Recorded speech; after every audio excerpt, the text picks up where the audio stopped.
ஆட்சி பொறுப்பேற்று 4 ஆண்டு காலத்தில் தமிழகத்தின் வளர்ச்சிக்காக உண்மையில் எதையுமே செய்யாத திமுக தங்களுக்கு தாங்களே பாராட்டு பத்திரம் வாசித்துக் கொள்ளும் விதமாக 4 ஆண்டு சாதனை விளக்க பொதுக்கூட்டங்களை பல்வேறு இடங்களில் நடத்தி வருகிறது. அந்த வகையில் ராணிப்பேட்டை அருகே நடைபெற்ற சாதனை விளக்க பொதுக்கூட்டத்தில் அமைச்சர் திரு ஆர். காந்தி தலைமையேற்று உரையாற்றியிருக்கிறார்.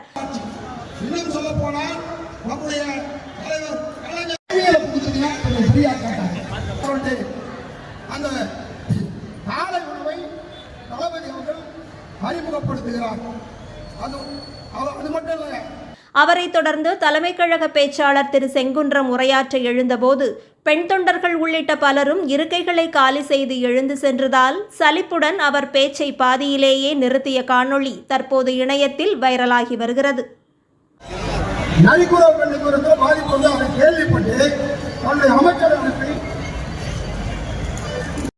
நம்ம அமைச்சர் பங்கு பெற சுமார் 800 பேர் பங்கு பெற சீமந்த நிகழ்ச்சி, அரசு சீமந்த நிகழ்ச்சி நடக்குது.